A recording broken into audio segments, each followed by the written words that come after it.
La lumière du matin inondait la cuisine des Dubois en de douces couches dorées, effleurant les plans de travail en marbre et la corbeille de fruits soigneusement arrangés, comme s'ils faisaient partie d'une double page de magazine. Saint-Jean-Cap-Ferrat semblait toujours parfait à cette heure de la journée. Des rues calmes, l'air marin s'appuyant doucement contre les fenêtres, une sorte de tranquillité soigneusement orchestrée qui donnait l'impression que même la plus petite imperfection n'y avait pas sa place. Valérie Dubois se tenait près de l'îlot, les mains lâchement enroulées autour d'une tasse chaude, regardant la vapeur s'élever en délicate spirale. Derrière elle, elle entendit Damien avant même qu'il ne parle, les pas assurés, la légère odeur d'une eau de Cologne hors de prix, la chaleur aérienne qu'il mettait toujours dans sa voix quand il avait besoin de quelque chose. « Bonjour, mon amour », dit-il, les mots glissant avec une douceur facile. « Ferme les yeux pour moi. » Elle ne les ferma pas. Elle se tourna juste assez pour le voir approcher avec une brochure glacée et 2 enveloppes blanches impeccables. Son sourire était doux, théâtral, prêt pour les applaudissements. « J'ai réfléchi », murmura-t-il en déposant les objets sur le comptoir devant elle. « Tu as accumulé tellement de stress cette année. Tu mérites une pause, une vraie. » Elle baissa les yeux. La brochure affichait des bleus océaniques, des piscines immaculées et des palmiers rendus presque trop parfaits pour être réels. Retraite de bien-être de la Villa Azur. 10 jours de rajeunissement total. Damien tapota la couverture, la fierté brillant dans ses yeux. Spa tout compris, yoga sur la plage, suite privée. 10 jours, rien que pour toi. Un billet d'avion simple glissa de l'enveloppe, atterrissant proprement à côté de sa tasse. Demain matin, première classe, non remboursable. Valérie le souleva d'une main ferme, bien que quelque chose dans sa poitrine se resserre jusqu'à la brûler presque. C'est attentionné, dit-elle. Sa voix ne trembla pas. Elle en était fière. Ses bras l'enlacèrent par derrière, chauds, familiers, exercés. Tu as tant donné à ce mariage, Val. Tu es toujours sur les nerfs ces derniers temps.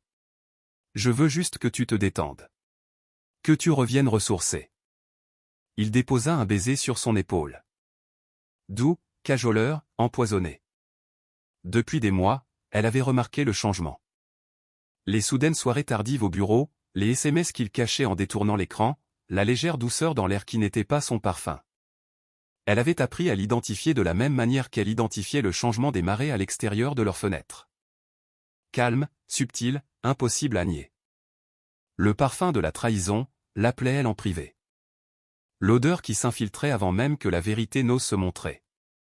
Et puis, 2 semaines plus tôt, Damien avait laissé son ordinateur portable ouvert sur le canapé.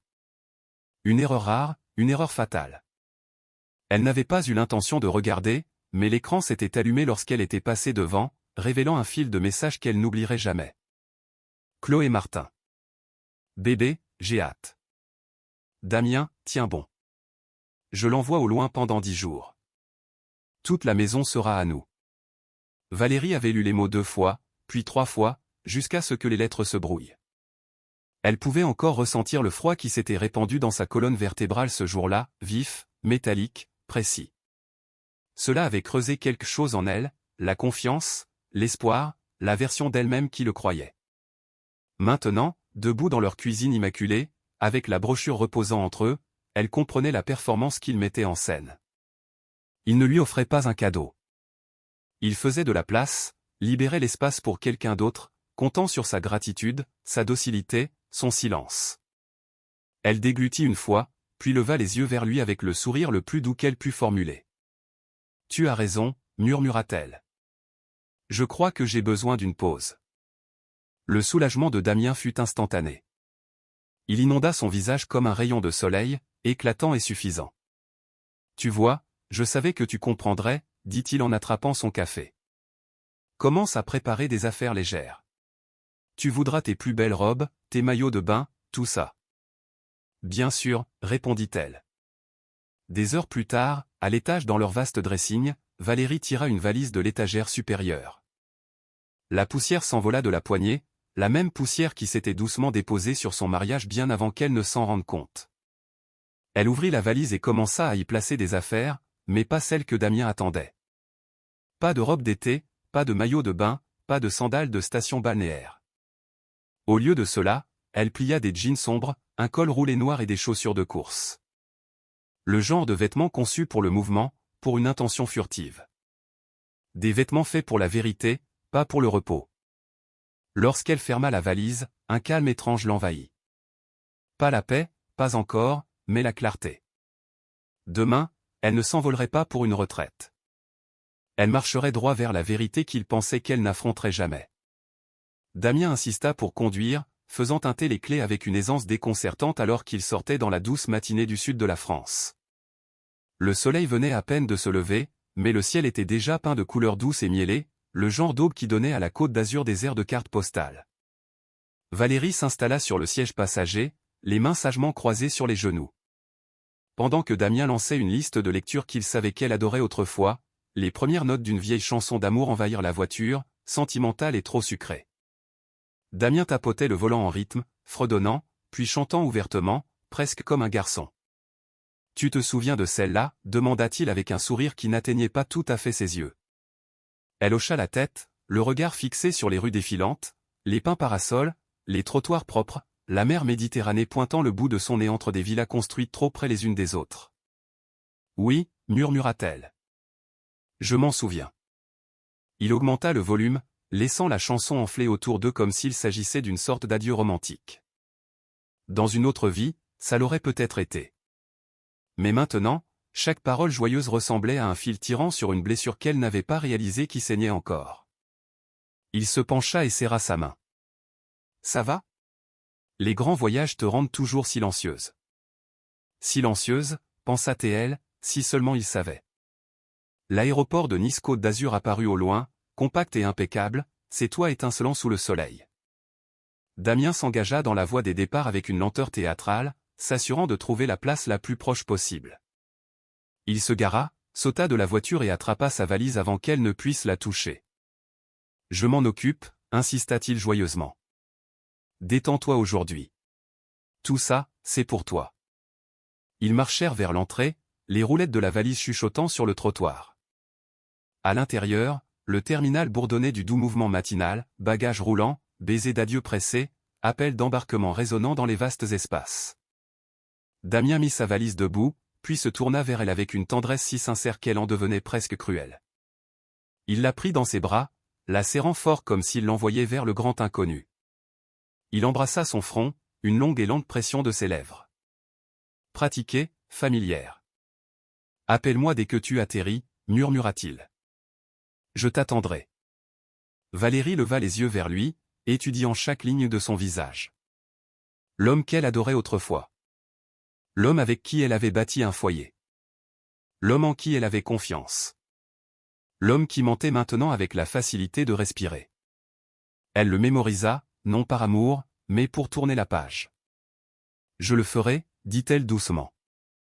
Damien lui offrit un dernier sourire, confiant et satisfait, puis se retourna et marcha vers les portes coulissantes.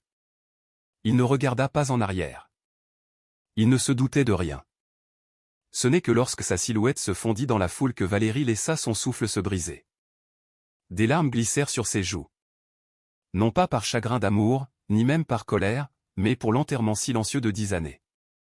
10 ans à croire, à espérer, à s'accrocher. 10 ans qui gisaient maintenant derrière elle comme une porte fermée. Elle resta immobile quelques secondes, laissant le chagrin la traverser comme une marée lente. Puis elle se redressa, essuya son visage et enroula ses doigts autour de la poignée de la valise. Valérie détourna son chariot des comptoirs d'enregistrement et le fit rouler directement vers la sortie. Dehors, la matinée semblait plus nette, plus fraîche, comme si elle attendait qu'elle fasse le premier pas. Elle ouvrit l'application VTC. La voiture arriva en quelques minutes. Valérie se glissa sur la banquette arrière et composa le numéro de la seule personne qui devait savoir. Sophie décrocha immédiatement.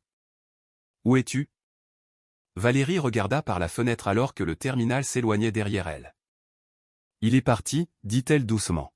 « J'y vais. » Le VTC s'éloigna de l'aéroport dans un glissement fluide, s'insérant sur le large boulevard de la promenade des Anglais. La lumière du soleil matinal se déposait sur tout, des rangées de maisons immaculées, des haies taillées au carré, des palmiers traçant de doux arcs contre un ciel sans nuages. C'était le genre de calme qui semblait presque artificiel, un monde trop poli pour abriter une vraie douleur. Valérie regardait le paysage défiler par la fenêtre, son reflet s'estompant dans la vitre. Son pouls battait régulièrement dans ses oreilles, plus fort que le ronronnement de la voiture. Pendant un instant, elle se laissa imprégner par le silence. Les pelouses manucurées, les rues larges, les trottoirs impeccables, exempts de tout soupçon de chaos. Tout lui semblait faux. Le paysage ne correspondait pas à la tempête qui grondait en elle. Son téléphone vibra dans sa main. La voix de Sophie résonna instantanément, ferme et contrôlée. « Valérie, écoute-moi bien. »« Je t'écoute. » Pas de confrontation, dit Sophie, détachant chaque mot avec intention. « Tu entres, tu prends ce dont nous avons besoin, et tu sors. » Valérie déglutit. « Je sais. » Pas de discussion, répéta Sophie. Ni avec lui, ni avec elle. Tout ce que tu diras pourrait compliquer le dossier. Je ne dirai pas un mot. Prends des photos, autant que tu peux. Visage, environnement, tout ce qui est identifiable. Valérie hocha la tête, même si Sophie ne pouvait pas la voir. Je le ferai. Et enregistre l'audio dès que tu sors de la voiture, ajouta Sophie. Laisse simplement le téléphone dans ta poche.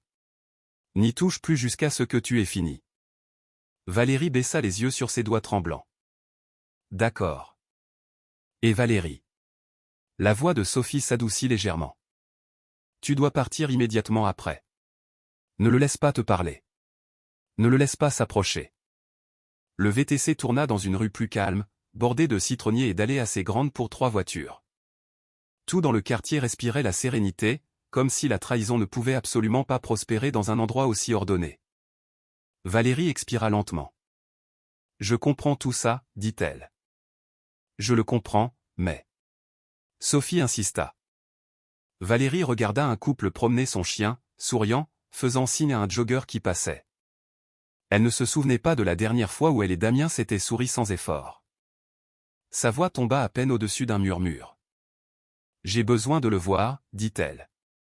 J'ai besoin de voir le moment exact où il réalisera que je sais, quand tout ce qu'il a construit avec elle s'effondrera. » Il y eut un long silence au bout du fil. « Valérie, » soupira Sophie. « Je comprends. Vraiment. Promets-moi juste de ne rien faire d'imprudent. »« Je ne le ferai pas, » répondit-elle. « J'ai juste besoin de cette conclusion. » Le VTC traversa un autre quartier immaculé de Villefranche-sur-Mer, des maisons soigneusement empilées sur des collines tranquilles, chacune semblant épargnée par l'imperfection humaine. Le contraste lui tordit l'estomac. « Appelle-moi dès que tu sors, » dit Sophie.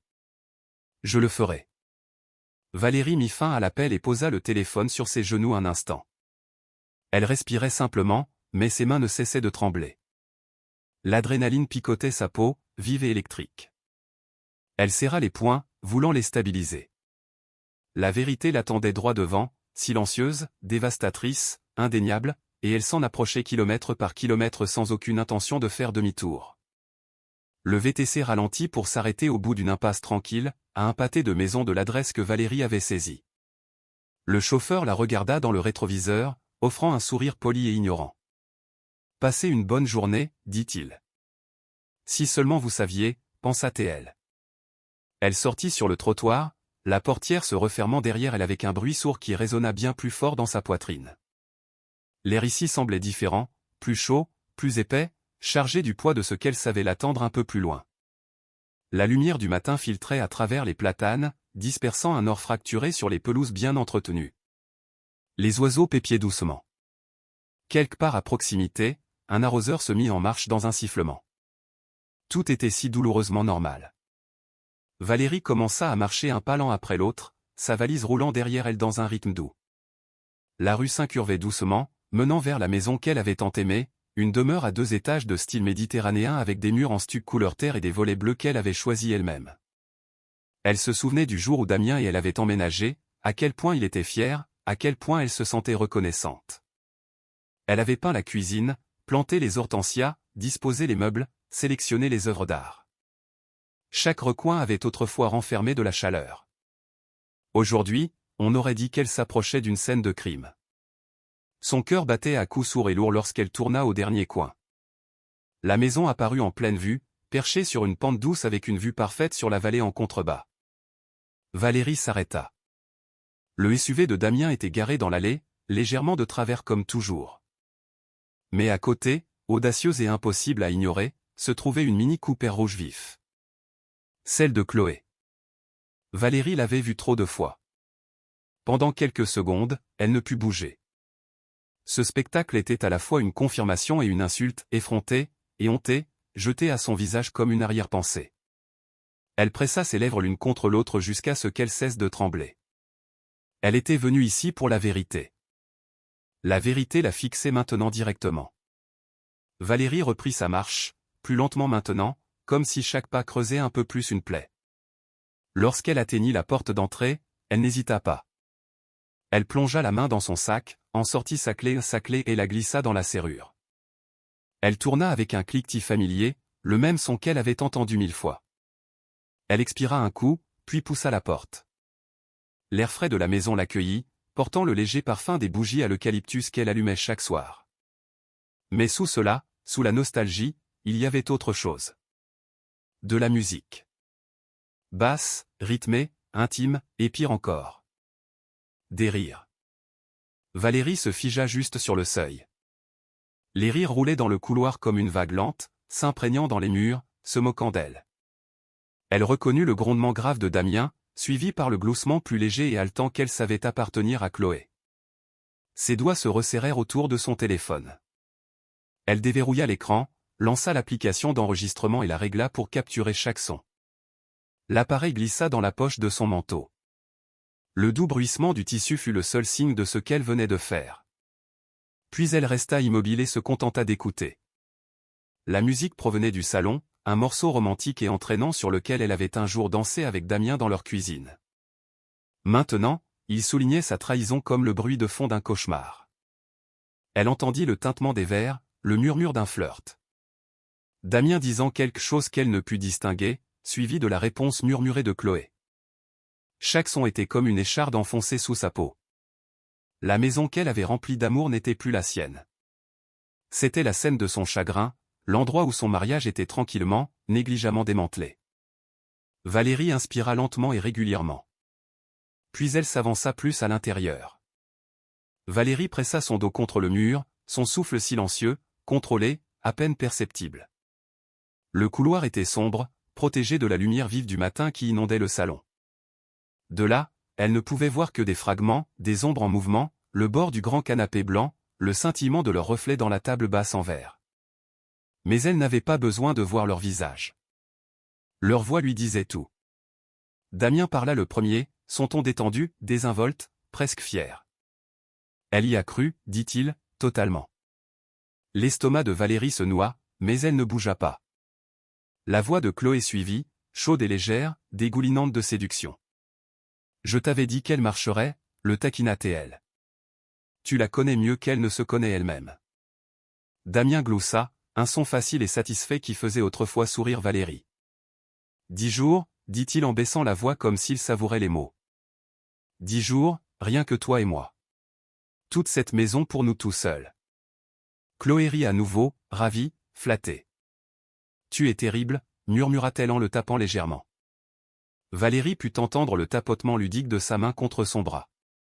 Envoyez ta femme au loin pour que nous puissions avoir de petites vacances. La voix de Damien prit un ton avide, complaisant. De toute façon, elle avait besoin de cette retraite. Toujours si tendue dernièrement, toujours sur mon dos. Je te jure qu'elle est devenue impossible à côtoyer sans qu'elle remette tout en question. Chloé fredonna avec compassion. Eh bien, elle ne nous dérangera plus maintenant. Un doux bruissement suivit, le genre de son qui parlait de la proximité des corps qui se penchent l'un vers l'autre, d'une intimité volée au beau milieu du foyer que Valérie avait bâti de ses propres mains. Chaque mot qu'il prononçait était délibéré.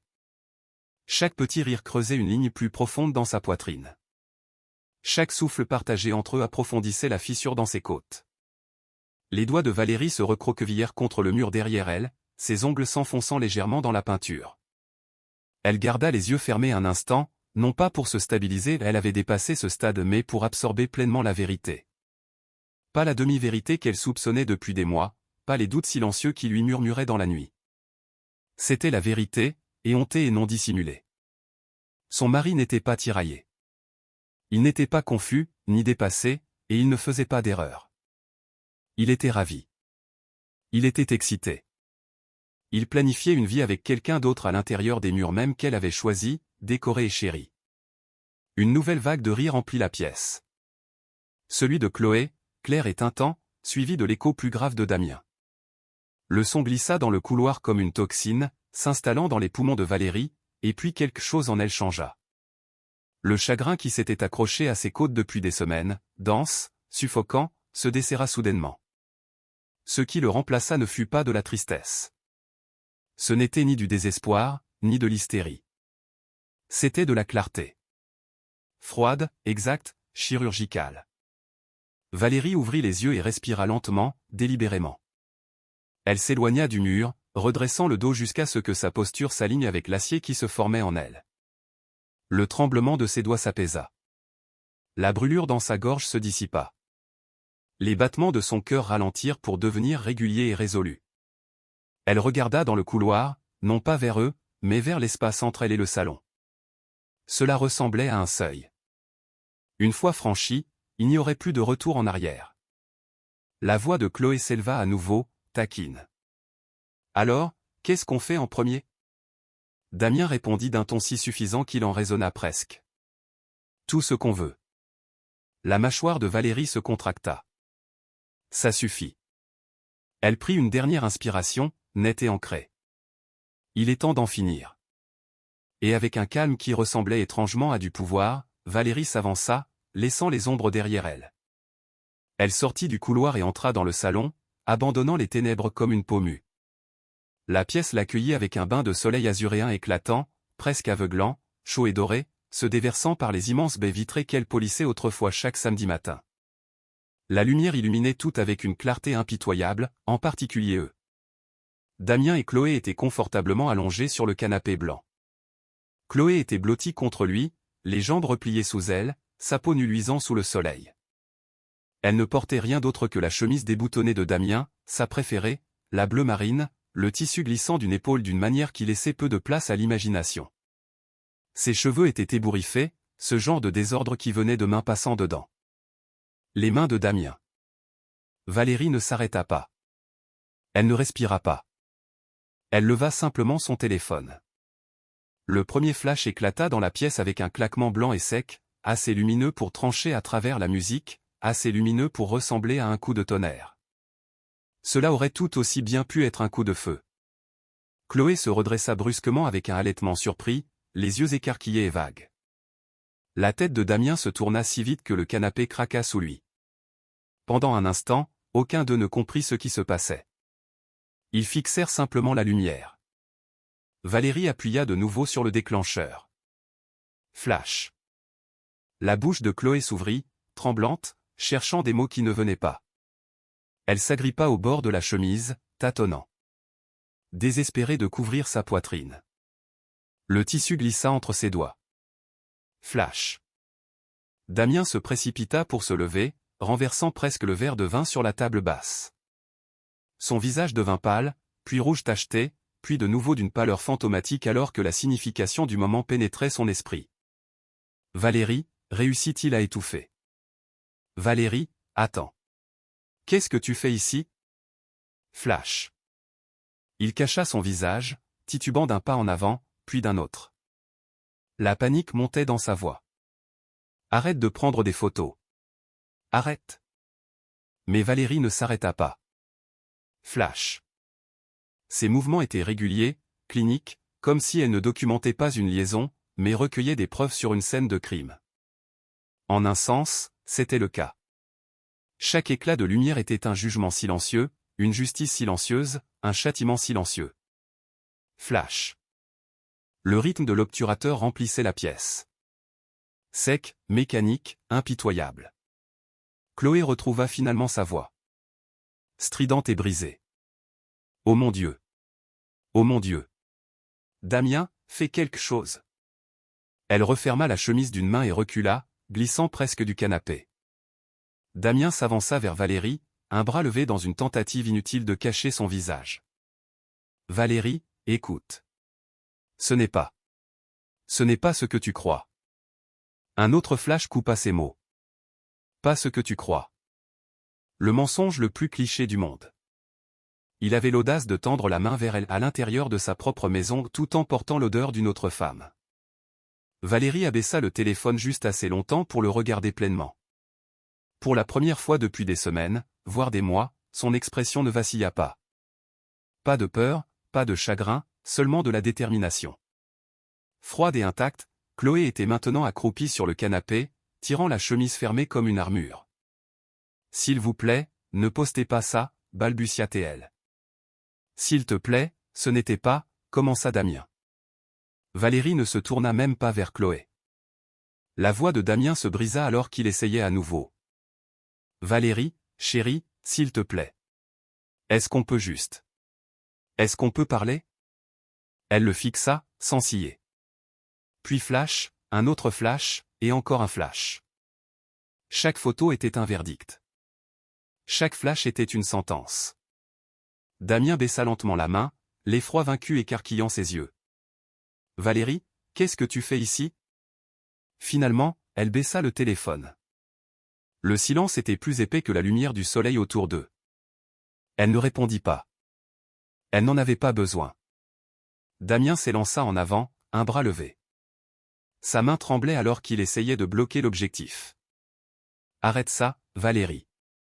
Arrête de prendre des photos, aboya-t-il, tentant de faire preuve d'autorité. » Mais les failles apparurent instantanément. Sa voix tremblait. Sa posture faiblissait. Il ne commandait plus rien. Il se décomposait.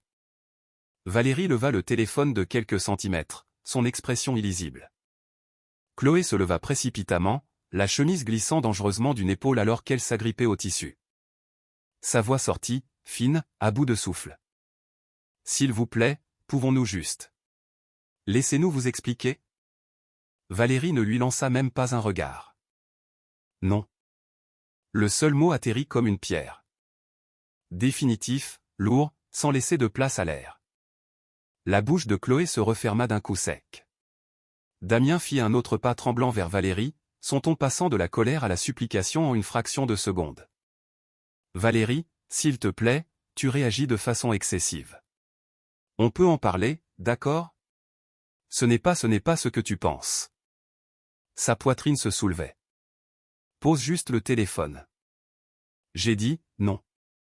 La voix de Valérie resta calme, presque silencieuse, effroyablement contrôlée. « Et ne t'approche pas. » Damien se figea en plein mouvement, clignant des yeux comme s'il n'arrivait pas à croire qu'elle lui ait parlé sur ce ton. Chloé bougea nerveusement, regardant de l'un à l'autre. « Damien, » murmura-t-elle.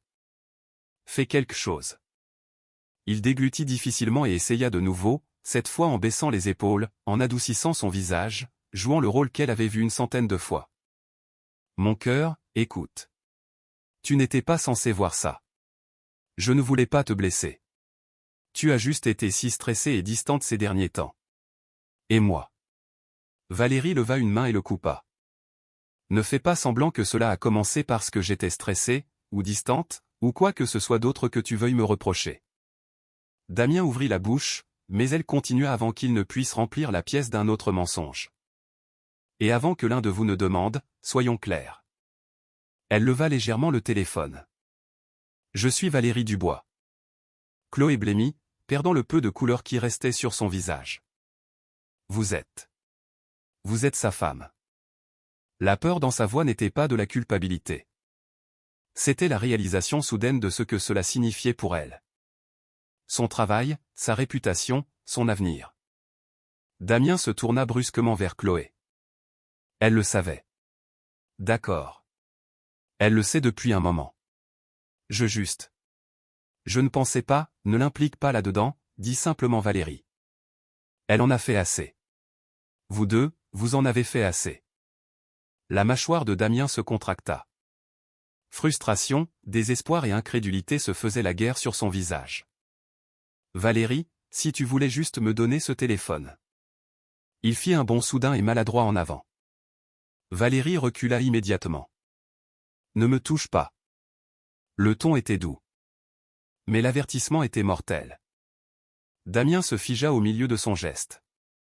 Sa main resta suspendue en l'air, à quelques centimètres de son poignet, avant de retomber lentement le long de son corps. Elle laissa le silence s'installer, froid et tranchant. Puis elle parla, chaque mot clair comme du cristal. Peu importe si tu m'arraches mon téléphone. Les photos ont déjà été téléchargées automatiquement. Damien cligna des yeux, le souffle coupé. J'ai des sauvegardes, ajouta-t-elle, et des copies ont déjà été envoyées à mon avocat. Le changement de son expression fut instantané et violent. Il se figea complètement. La pièce sembla rétrécir autour de lui alors que le mot faisait son chemin, avocat. Ses lèvres s'entr'ouvrirent, mais aucun son ne sortit. La couleur de son visage se vida, le laissant pâle, presque gris. Chloé murmura quelque chose. Peut-être son nom, peut-être rien du tout, mais il ne l'entendit pas. Valérie regarda son arrogance s'effondrer en temps réel. La confiance, la vantardise, le sentiment que tout lui était dû, tout s'évapora, laissant derrière lui un homme stupéfait et tremblant qui réalisait enfin qu'il avait tout mal calculé. La panique vint ensuite, brute et non filtrée, inondant ses yeux alors qu'il la regardait comme s'il rencontrait une étrangère.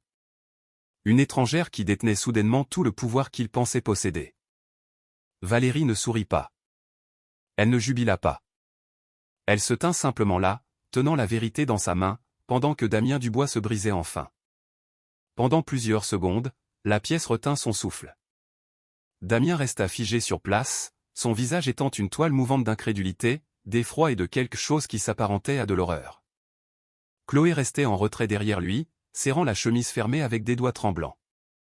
Ses yeux passaient de l'un à l'autre comme un animal pris au piège, cherchant désespérément une issue. Valérie ne bougea pas. Elle n'en avait pas besoin. Son immobilité à elle seule contrôlait toute la pièce. Finalement, elle parla. Son ton était calme, presque conversationnel. « Damien, tu te souviens de notre contrat de mariage ?» Sa pomme d'Adam fit un bond. « Valérie, non. Ne faisons pas ça ici. Pas comme ça. »« Tu veux dire dans notre maison ?» demanda-t-elle. « Ou devant la femme avec qui tu as couché ?» Chloé tressaillit comme si on l'avait frappée. Valérie continua, imperturbable. « Tu as prétendu que tu ne l'avais jamais lu. Tu plaisantais en disant que c'était pour les riches. Tu insistais sur le fait que nous n'en avions pas besoin parce que tu m'aimais. » Elle fit une pause. « Mais je l'ai lu, chaque page, attentivement. » Damien s'affola. « Valérie, s'il te plaît. » Elle leva une main, le faisant taire sans effort. « Page 6, dit-elle. Section 2. La maison de Saint-Jean-Cap-Ferrat. Celle-ci même, est mon bien propre, acheté avec mon héritage. En vertu du droit français, cela la rend intouchable. » Les lèvres de Damien s'entr'ouvrirent, mais rien ne sortit. Derrière lui, Chloé bougea nerveusement. « Je ne savais pas ça, » murmura-t-elle. Valérie se tourna juste assez pour croiser le regard de la jeune femme. « Bien sûr que non, et ça n'a aucune importance. » La bouche de Chloé se referma d'un coup sec. Valérie continua, d'un ton régulier, chaque mot tranchant avec une précision chirurgicale. Section 4. Le capital initial utilisé pour fonder l'entreprise Dubois Développement.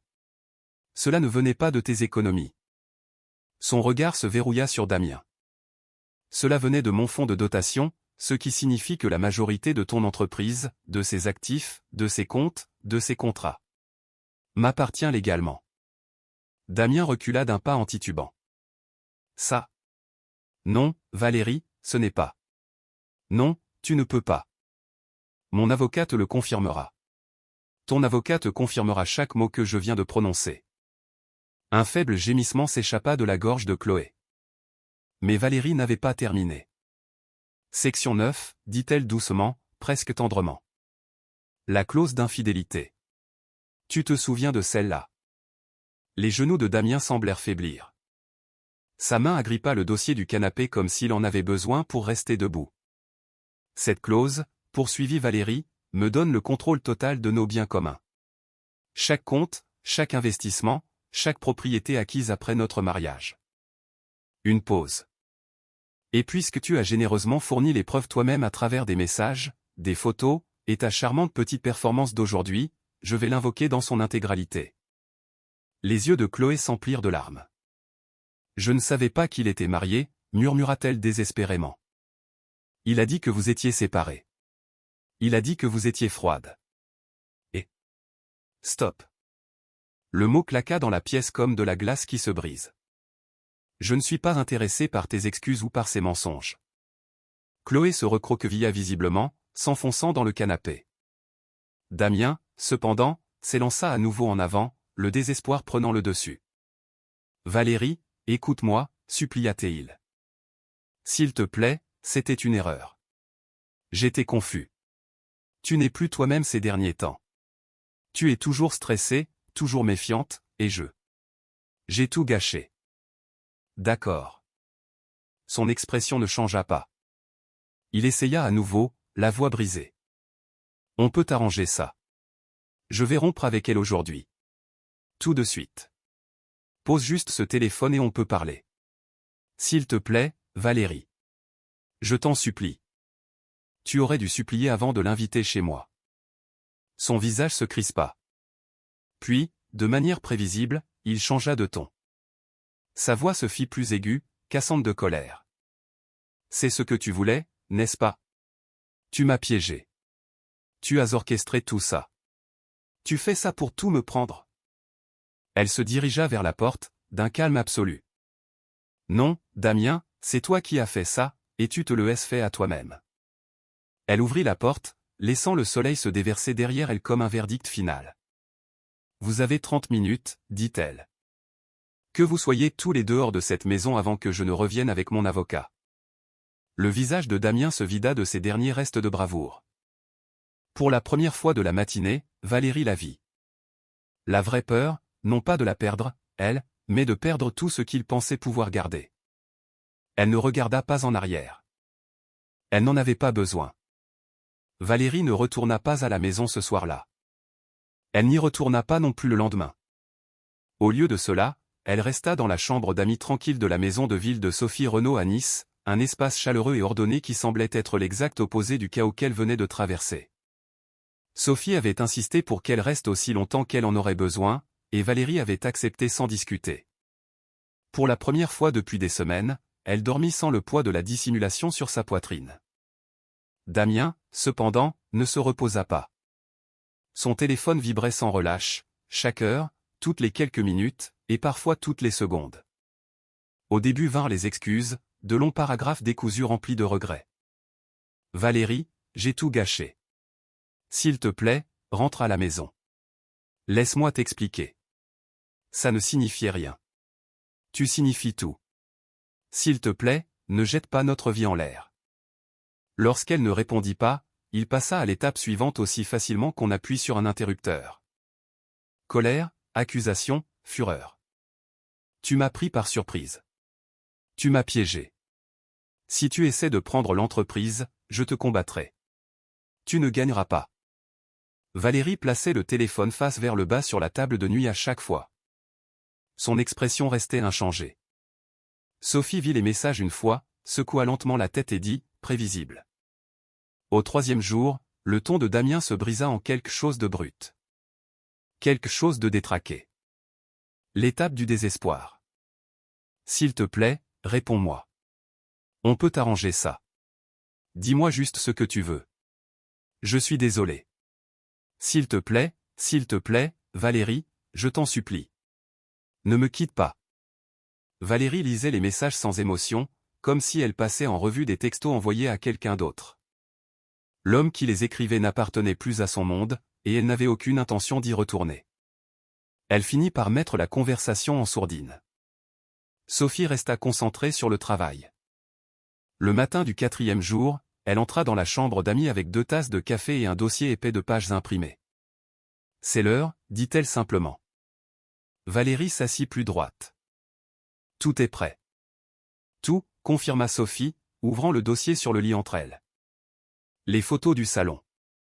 Les captures d'écran des messages avec Chloé. L'enregistrement audio que tu as pris dès que tu as franchi la porte. Le contrat de mariage, les relevés financiers montrant l'origine de tes fonds. C'est inattaquable. Valérie inspira lentement. Et le dépôt? Je le soumets aujourd'hui, dit Sophie. Requête en divorce, demande d'occupation exclusive de la maison de Saint-Jean-Cap-Ferrat. Demande de gel financier immédiat sur les comptes conjoints. Elle tapota la pile de documents. C'est l'un des dossiers les plus propres que j'ai jamais traités. Pendant un moment, Valérie regarda simplement les papiers. Des caractères noirs frappants sur des feuilles blanches, chacune étant un morceau d'une histoire qu'elle n'aurait jamais imaginé vivre. Une histoire qui se terminait de manière à la fois douloureuse et nécessaire. « Est-ce que ce sera rapide » demanda-t-elle. « Aussi rapide que ce genre de choses peut l'être » répondit Sophie.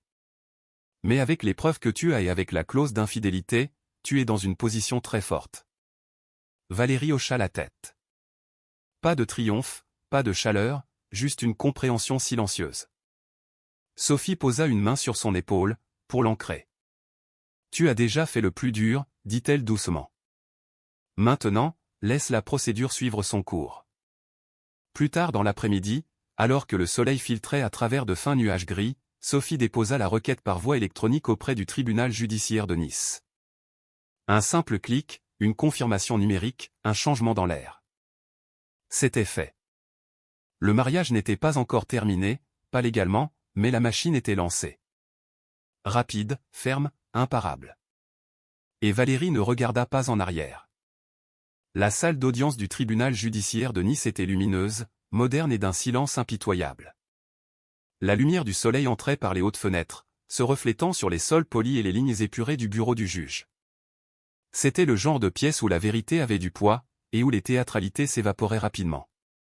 Damien Dubois entra en ne ressemblant en rien à l'homme confiant qui se prélassait autrefois sur le canapé blanc avec une autre femme. Son costume était impeccable, mais ses yeux étaient creux, cernés par le manque de sommeil. À ses côtés se tenait un avocat agressif et bien habillé, Marc Lemaire, connu pour ses fanfaronnades et sa mise en scène, un homme qui croyait que chaque affaire pouvait être manipulée s'il parlait juste assez fort. Valérie entra quelques instants plus tard, posée et stable, marchant aux côtés de Sophie Renaud. Elle portait une robe simple et élégante, sa posture droite, son expression calme. Elle ne regarda pas Damien, et elle n'en avait pas besoin. Le déséquilibre des pouvoirs était déjà palpable. Lorsque le juge appela l'affaire, Lemaire prit vie. « Votre honneur » commença-t-il, « nous sommes face à une situation de manipulation émotionnelle. Mon client a été provoqué. Madame Dubois a orchestré une situation conçue pour le piéger, pour fabriquer des motifs à des fins de gains financiers. Elle est entrée dans la maison sans prévenir. Elle a pris des photos sans consentement. » Sophie se leva d'un mouvement fluide. Objection. L'avocat de la partie adverse déforme déjà les faits. Le juge hocha la tête. Objection retenue. Restez concentré sur les questions juridiques, maître Lemaire. Lemaire déglutit et essaya à nouveau, plus fort cette fois, comme si le volume pouvait réécrire la réalité. Mon client était soumis à un stress extrême. Son comportement était incohérent avec sa conduite habituelle. Ce mariage se détériore depuis des mois, et Madame Dubois l'a intentionnellement induit en erreur. Sophie se leva une fois de plus. Sa voix était calme, mais elle coupait avec précision. Votre honneur, le contrat de mariage est clair. La maison a été achetée avec l'héritage propre de ma cliente. L'entreprise a été fondée avec les capitaux de ses fonds personnels. Et la loi française n'exige pas de conclusion de faute pour faire appliquer une séparation de biens prévue par contrat. Le juge hocha la tête à nouveau, l'expression illisible mais ferme. Maître Lemaire, dit-elle en se tournant vers l'avocat de Damien, même si votre client invoque la provocation, les termes financiers sont dictés par le contrat de mariage. Le tribunal n'est pas là pour évaluer les émotions. Il est là pour faire respecter des accords contraignants. Lemaire tenta faiblement, mais, votre honneur. Le juge dit sèchement, les faits sont les faits. La procédure avança rapidement après cela. Sophie présenta les documents, le contrat de mariage signé, les relevés de compte montrant l'origine de tous les investissements majeurs, l'acte de propriété de la maison au nom de Valérie seule, la répartition financière du capital initial de Dubois Développement, tous ses fonds à elle. Puis vinrent les preuves que Damien avait remises lui-même sans jamais le vouloir, les photographies, les messages, l'enregistrement audio de sa propre voix se vantant d'avoir éloigné sa femme. Chaque mot horodaté, clair et accablant. Lemaire devint plus silencieux à chaque pièce à conviction. Damien remuait sur sa chaise, ses doigts s'enfonçant dans les accoudoirs. Lorsque la juge rendit sa décision, son ton était ferme, finale, inébranlable. Conformément au Code civil et au contrat de mariage, dit-elle, la résidence de Saint-Jean-Cap-Ferrat est le bien propre de la requérante. L'entreprise fondée avec des capitaux propres est attribuée de manière prédominante à la requérante. Les biens communs seront répartis selon la clause d'infidélité convenue dans le contrat prénuptial. Elle tourna une page. Monsieur Dubois conservera ses effets personnels, ses vêtements et une modeste concession financière pour la transition. Aucune autre réclamation ne sera admise. Le visage de Damien s'effondra millimètre par millimètre, la dévastation creusant les lignes autour de sa bouche. Chloé n'était pas là, mais la nouvelle lui parvint bien assez tôt. 2 jours après le verdict, elle fit ses valises et le quitta. Aucune explication, aucune excuse, juste le silence. Damien se retrouva seul dans un appartement vide qu'il pouvait à peine s'offrir, fixant les restes d'une vie qu'il croyait autrefois posséder. Tout le reste, la maison, l'entreprise, l'argent, l'avenir, appartenait à la femme qu'il avait sous-estimée. 3 mois plus tard, le monde autour de Valérie semblait différent, plus léger, mais pas de la manière dont les gens l'imaginaient. Les amis qui avaient entendu parler du divorce s'attendaient à ce qu'elle rayonne de victoire, à ce qu'elle irradie d'empowerment, à ce qu'elle se sente triomphante après tout ce qu'elle avait enduré. Mais le triomphe ne fut jamais le sentiment qui vint. Ce qui s'installa en elle à la place fut un calme qu'elle ne reconnaissait pas tout à fait. Pas de la joie, pas de la vengeance, juste du soulagement. Un calme profond et étrange, du genre de celui qui suit une longue opération chirurgicale lorsque l'anesthésie se dissipe et que l'on réalise que le pire est enfin passé. La pluie avait commencé tôt ce matin-là à Nice, douce et persistante, embuant les vitres du café où elle et Sophie étaient assises l'une en face de l'autre. L'endroit était chaleureux et sentait légèrement la cannelle. Dehors, les gens se pressaient sous des parapluies, et les voitures sifflaient sur la chaussée mouillée. Sophie enroula ses 2 mains autour de sa tasse. Étudiant le visage de Valérie avec la même attention minutieuse qu'elle accordait à chaque document juridique. « Tu sembles différente aujourd'hui, dit-elle. Valérie remua lentement son thé. « Je le suis. » Différente en bien, ou différente en mal? Valérie expira, regardant la vapeur s'élever. Juste vrai, honnête. Je ne fais plus semblant. Sophie hocha la tête, attendant. Valérie prit un autre instant avant de continuer. Tout le monde n'arrête pas de demander si je me sens puissante, victorieuse, comme si j'avais gagné. Elle secoua doucement la tête. Je ne ressens rien de tout ça. Que ressens-tu? Demanda doucement Sophie. Valérie chercha les mots justes. C'est comme si quelque chose d'empoisonné était en moi depuis des années. Je ne l'ai pas remarqué au début. Puis ça a commencé à faire mal lentement, silencieusement, mais j'ai continué à l'ignorer. Ses yeux se levèrent pour croiser ceux de Sophie. Et puis un jour, c'est devenu si grave que j'ai dû laisser quelqu'un l'enlever. L'opération m'a sauvé, mais la guérison n'a pas été facile. L'expression de Sophie s'adoucit. Ce n'était pas de la vengeance, ajouta Valérie. C'était une extraction. Une extraction nécessaire. Et maintenant que c'est parti. Elle posa légèrement une main sur sa poitrine. Je peux enfin respirer à nouveau. La pluie tapotait doucement contre la fenêtre à côté d'elle. Un couple riait quelque part près de l'entrée. Un barista annonça une commande. La normalité de tout cela semblait rassurante, comme si l'univers lui rappelait que la vie existait en dehors des ruines de son mariage. Tu as survécu à quelque chose de lourd, dit Sophie. Et tu y as survécu avec plus de grâce que je n'en ai jamais vu. Valérie sourit, bien que ce fût un sourire petit et fatigué sur les bords.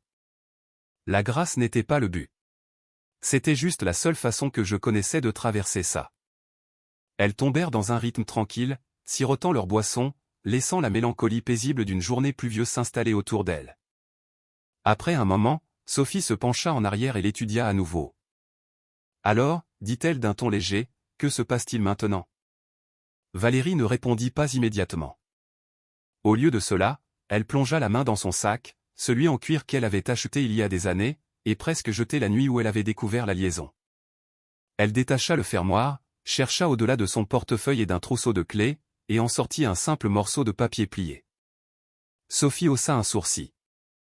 Qu'est-ce que c'est? Valérie le déplia lentement, lissant les plis avec un soin délibéré.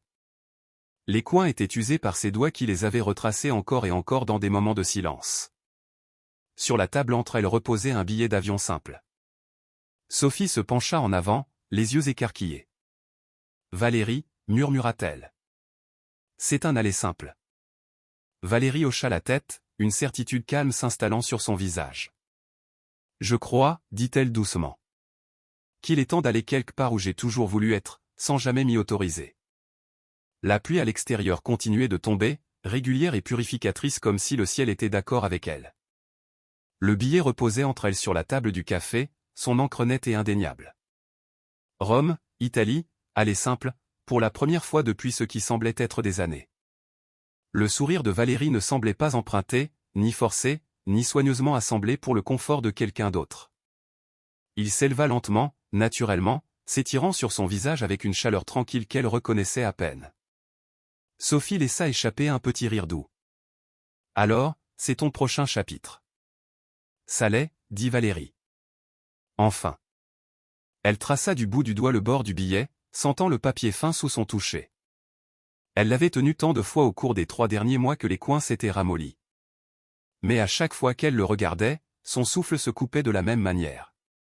Comme si elle ne tenait pas une destination, mais une nouvelle vie. « Je veux ça depuis que j'ai 20 ans, admit-elle. Aller en Italie, flâner dans les rues au petit matin. Apprendre la langue. Prendre des cours de cuisine avec de vieilles femmes dans de petites cuisines. Respirer plus lentement. Me sentir à nouveau moi-même. Une pause. Non. Me sentir moi-même pour la première fois. » Sophie hocha la tête. « Tu le mérites. » Valérie sourit à nouveau, les yeux baissés. Damien disait toujours que c'était frivole, une perte de temps, quelque chose que les gens faisaient quand ils n'avaient rien de mieux à faire. Elle secoua la tête, une légère tristesse dans la voix, non pas de la nostalgie, mais l'incrédulité d'avoir un jour laissé cet homme dicter les limites de ses rêves. Il faisait sonner ça comme si c'était stupide. « Et maintenant » demanda Sophie. « Maintenant » dit Valérie en repliant le billet dans son sac. « Je n'ai pas besoin de sa permission. Je n'ai pas besoin de son approbation. Je n'ai plus besoin de rien venant de lui. » La vérité s'installa profondément en elle. Solide, ancrée.